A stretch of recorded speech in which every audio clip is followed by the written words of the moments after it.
That's great. Thank you very much to the Senate. Children, no step is more crucial than securing America's borders. Over the past 4 years, 21 million people poured into the United States. Many of them were murderers, human traffickers, gang members, and other criminals from the streets of dangerous cities all throughout the world.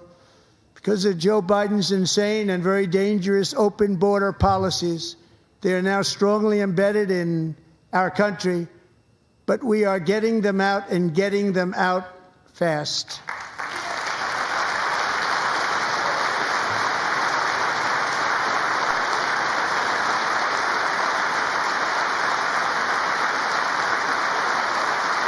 And I want to thank Tom Homan and Christy. I want to thank you and Paul of Border Patrol.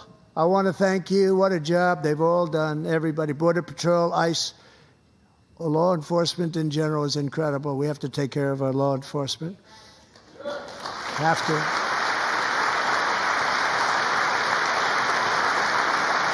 Last year,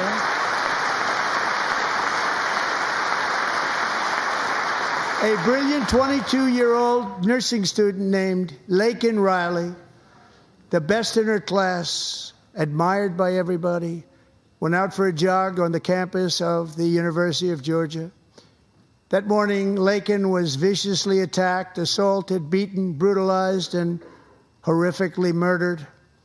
Laken was stolen from us by a savage illegal alien gang member who was arrested while trespassing across Biden's open southern border and then set loose into the United States under the heartless policies of that failed administration. It was indeed a failed administration.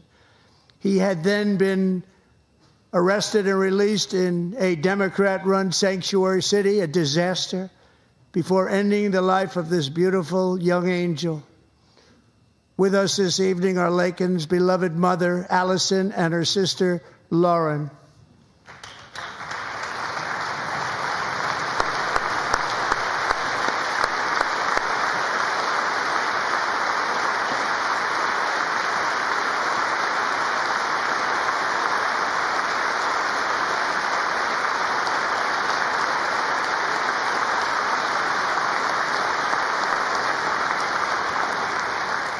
Last year, I told Laken's grieving parents that we would ensure their daughter would not have died in vain. That's why the very first bill I signed into law as your 47th president mandates the detention of all dangerous criminal aliens who threaten public safety. It's a very strong, powerful act.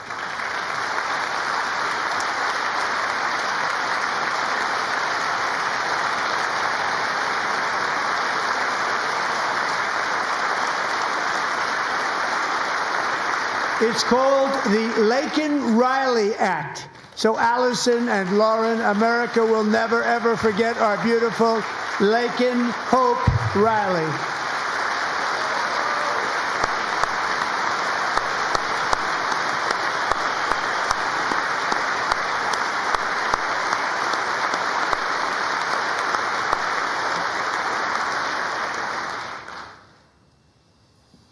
Thank you very much. Since taking office, my administration has launched the most sweeping border and immigration crackdown in American history, and we quickly achieved the lowest numbers of illegal border crossers ever recorded. Thank you.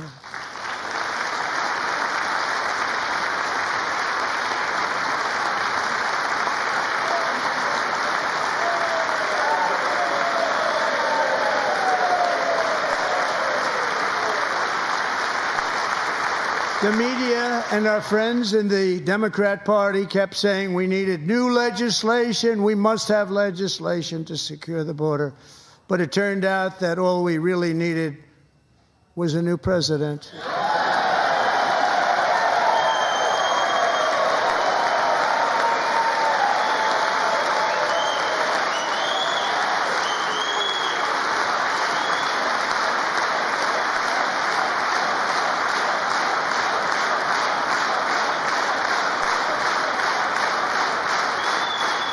Thank you. Joe Biden didn't just open our borders, he flew illegal aliens over them to overwhelm our schools, hospitals, and communities throughout the country. Entire towns like Aurora, Colorado, and Springfield, Ohio, buckled under the weight of the migrant occupation and corruption like nobody's ever seen before. Beautiful towns destroyed. Now, just as I promised in my inaugural address, we are achieving the great liberation of America.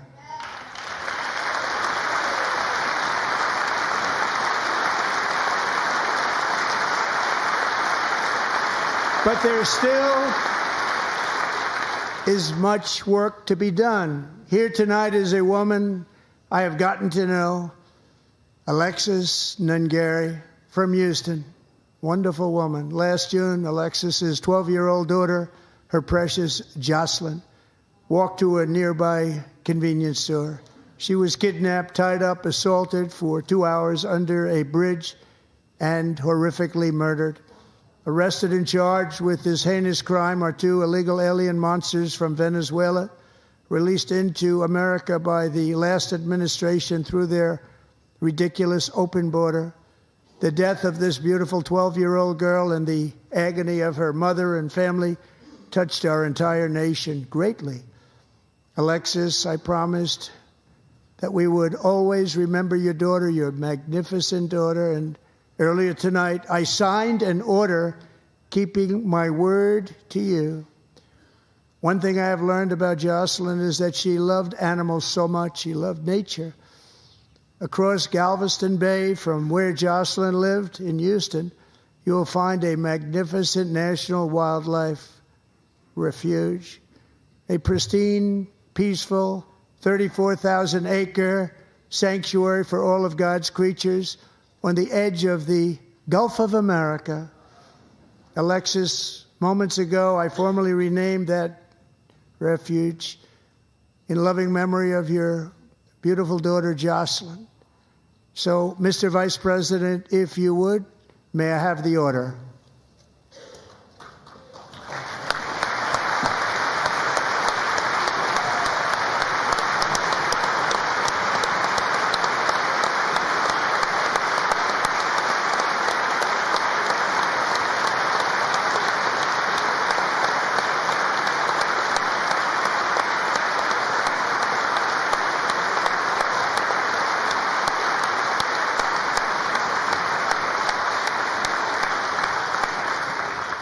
Thank you very much.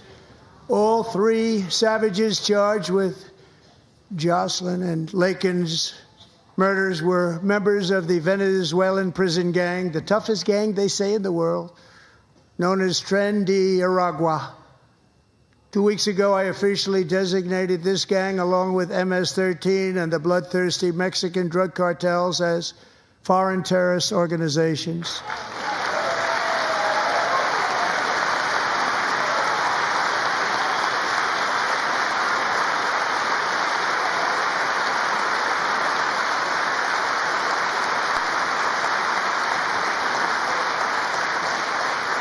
They are now officially in the same category as ISIS, and that's not good for them. Countless thousands of these terrorists were welcomed into the U.S. by the Biden administration.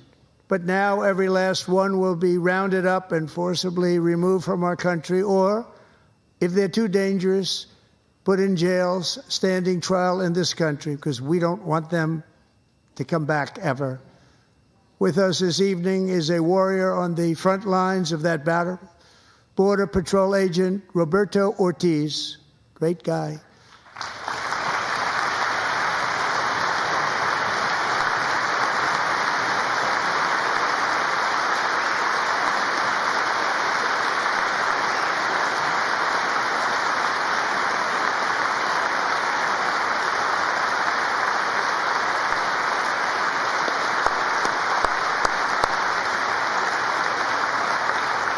In January, Roberto and another agent were patrolling by the Rio Grande near an area known as Cartel Island. Doesn't sound too nice to me.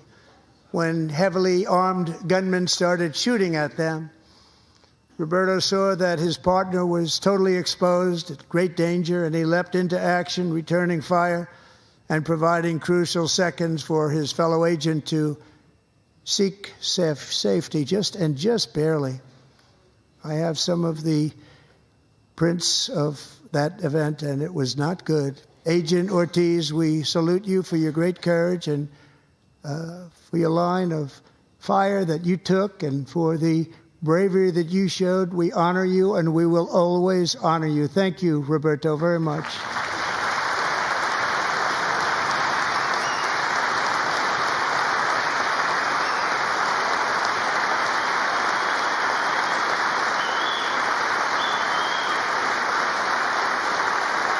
Thank you, Roberto. And I actually got to know him on my many calls to the border. He's a great gentleman.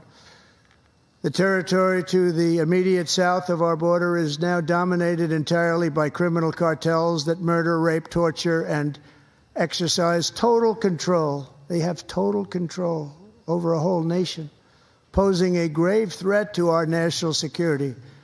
The cartels are waging war on America, and it's time for America to wage war on the cartels, which we are doing.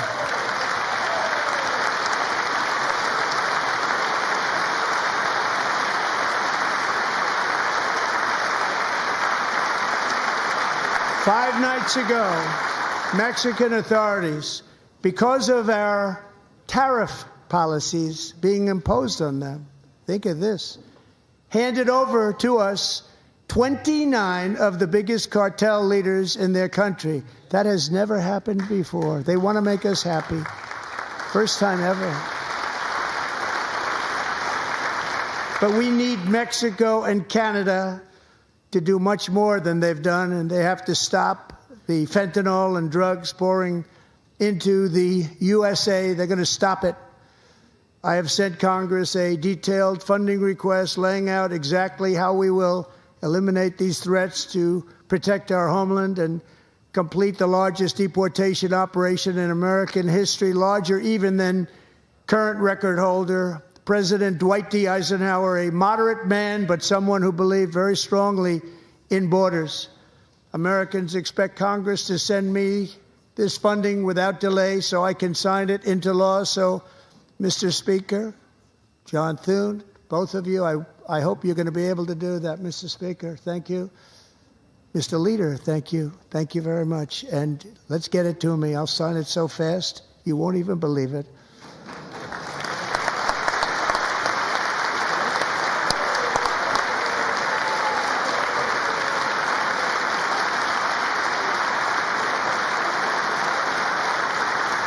And as we reclaim our sovereignty, we must also bring back law and order to our cities and towns.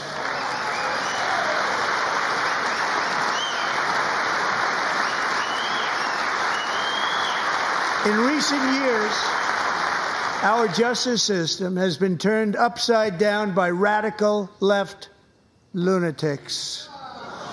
Many jurisdictions virtually ceased enforcing the law against dangerous repeat offenders while weaponizing law enforcement against political opponents like me.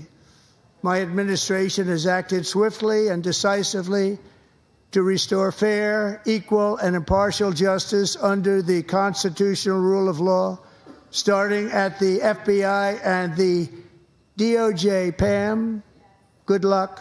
Cash, wherever you may be, good luck. Good luck. Pam Bondi. Good luck. So important. Going to do a great job. Cash, thank you.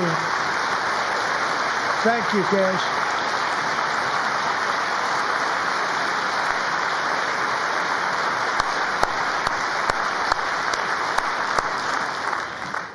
They've already started very strong. They're going to do a fantastic job. You're going to be very proud of them. We're also once again giving our police officers the support, protection, and respect they so dearly deserve. They have to get it. They have such a hard, dangerous job, but we're going to make it less dangerous. The problem is the bad guys don't respect the law, but they're starting to respect it, and they soon will respect it. This also includes our great fire departments throughout the country. Our firemen and women are unbelievable people, and we'll never forget them. And besides that, they voted for me in record numbers, so I have no choice.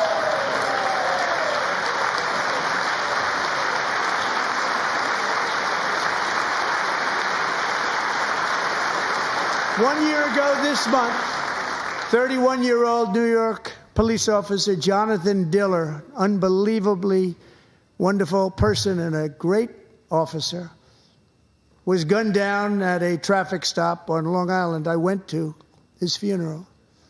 The vicious criminal charged with his murder had 21 prior arrests, and they were rough arrests, too. He was a real bad one. The thug in the seat next to him had 14 prior arrests and went by the name of Killer. He was Killer. He killed other people, they say, a lot of them. I attended Officer Diller's service, and when I met his wife and one-year-old son, Ryan, it was very inspirational, actually. His widow's name is Stephanie, and she is here tonight. Stephanie, thank you very much, Stephanie. Thank you very much.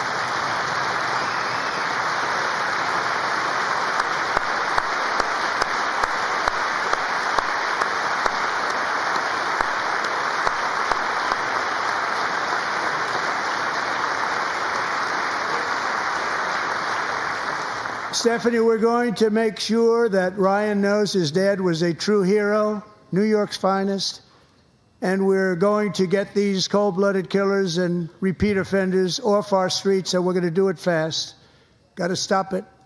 They get out with 28 arrests. They push people into subway trains. They hit people over the head, back of the head with baseball bats. We got to get them out of here. I've already signed an executive order requiring a mandatory death penalty for anyone who murders a police officer, and tonight I'm asking Congress to pass that policy into permanent law.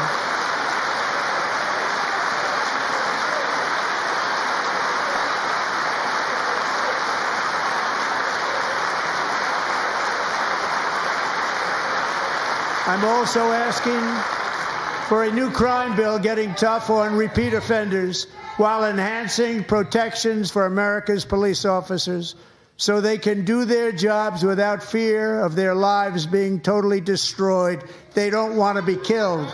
We're not going to let them be killed. Joining us in the gallery tonight is a young man who truly loves our police. His name is DJ Daniel. He is 13 years old, and he has always dreamed of becoming a police officer.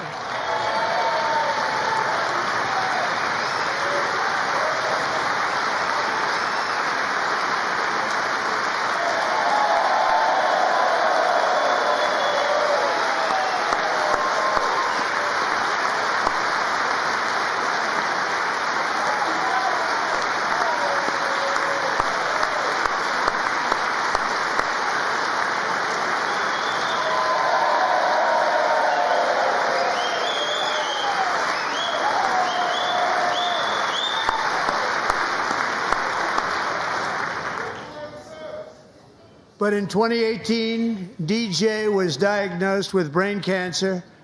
The doctors gave him 5 months at most to live. That was more than 6 years ago.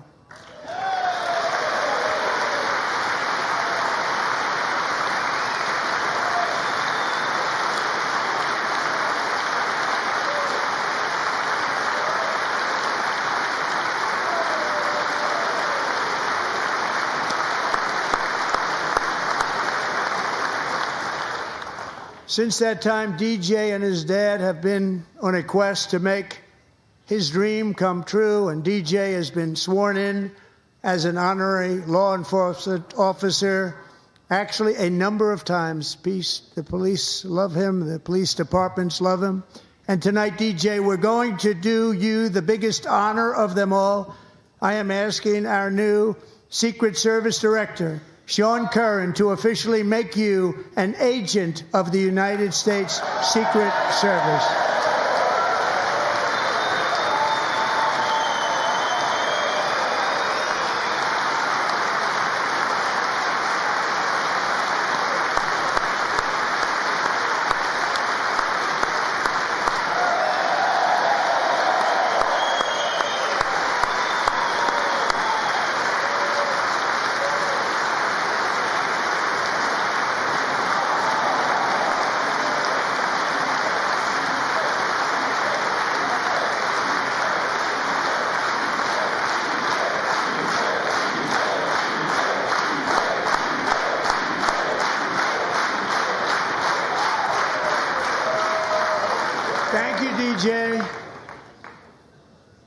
DJ's doctors believe his cancer likely came from a chemical he was exposed to when he was younger.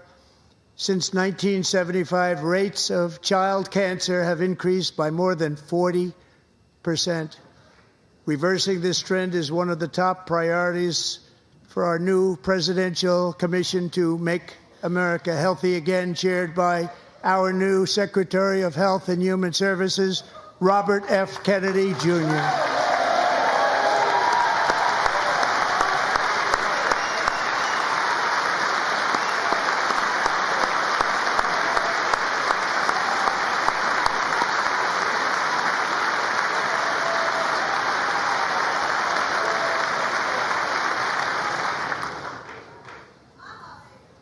With the name Kennedy, you would have thought everybody over here would have been cheering. How quickly they forget. Our goal is to get toxins out of our environment, poisons out of our food supply, and keep our children healthy and strong.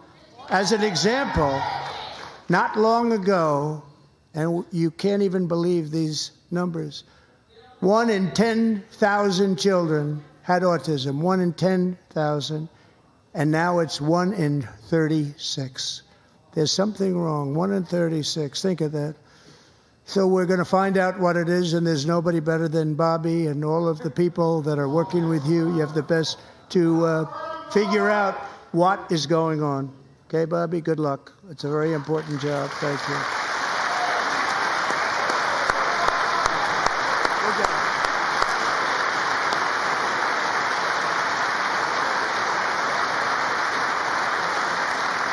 Thank you. My administration is